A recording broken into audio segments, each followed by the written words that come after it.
ഇൻസ്റ്റിറ്റ്യൂട്ടിനെ സംബന്ധിച്ച് നല്ല വിശ്വാസമുണ്ട്. പലരും ഇങ്ങോട്ട് വരണമെന്ന് ആഗ്രഹിക്കുന്നുണ്ട്. സെന്റ് തോമസ് കോളേജിലൊക്കെ ഞാനിങ്ങനെ അന്വേഷിച്ചപ്പോൾ ഇവിടെ ഇങ്ങനെ ഒരു സ്ഥാപനം ഉണ്ടെന്ന് അറിയാം. ആരെങ്കിലും ഫ്രണ്ട്സോ ആരെങ്കിലും സജസ്റ്റ് ചെയ്തിട്ടുണ്ടായിരുന്നു. ഫ്യൂച്ചറിൽ നല്ലൊരു കരിയർ ഓപ്ഷൻ ആയിട്ട് തോന്നി. മോൻ ഇവിടെ കോച്ചിങ് എടുത്തു, അവൻ വളരെ സാറ്റിസ്ഫൈഡ് ആണല്ലോ. അത് ഞങ്ങൾക്ക് ഇവിടുന്ന് പഠിച്ചിറങ്ങുന്ന കുട്ടികളല്ലേ ഞങ്ങളുടെ വിജയം എന്ന് പറയുന്നത്. മോൻ ഏത് ഡിപ്പാർട്ട്മെന്റിലാണ്? Archaeological survey of India. മോളിപ്പോൾ എന്ത് കോഴ്സ് കഴിഞ്ഞ ആളാണ്? BSc mathematics. മോള് ഹോസ്റ്റലൊക്കെ താമസിച്ചല്ലേ? ഇവിടെ ഏർപ്പാട് ചെയ്തിട്ടുണ്ട്. എല്ലാ സൗകര്യങ്ങളും ഉണ്ട്. ഈ ഇൻസ്റ്റിറ്റ്യൂട്ടിനെ സംബന്ധിച്ച് നല്ല വിശ്വാസമുണ്ട്. കാരണം ഇവിടുന്ന് ഒത്തിരി പിള്ളേർ ജോലിയായിട്ട് പോകുന്നു. ഇൻസ്റ്റിറ്റ്യൂട്ടിന്റെ മാത്രം തന്നെ അല്ല, ഹാർഡ് വർക്ക് ചെയ്യണം, എഫേർട്ട് എടുക്കണം. എഫേർട്ട് എടുത്താൽ സക്സസ് അവരുടെ വശത്ത് തന്നെയാവും. സാർ എവിടുന്ന് വരുന്ന സ്ഥലം? ഞങ്ങൾ വൈക്കത്തുനിന്നാണ് വരുന്നത്. മോൻ എന്ത് കോഴ്സ് കഴിഞ്ഞ ആളാണ്? BCom കഴിഞ്ഞാണ് പല സെന്റ് തോമസ് കോളേജിൽ. നമ്മുടെ ഇൻസ്റ്റിറ്റ്യൂട്ടിനെ കുറിച്ച് എങ്ങനെയായിരിക്കും സാർ അറിഞ്ഞത്?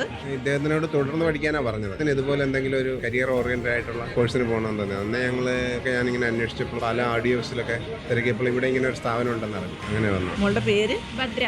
ഭദ്ര എന്ത് കോഴ്സ് കഴിഞ്ഞിട്ടാണ് ഇവിടെ വന്നത്?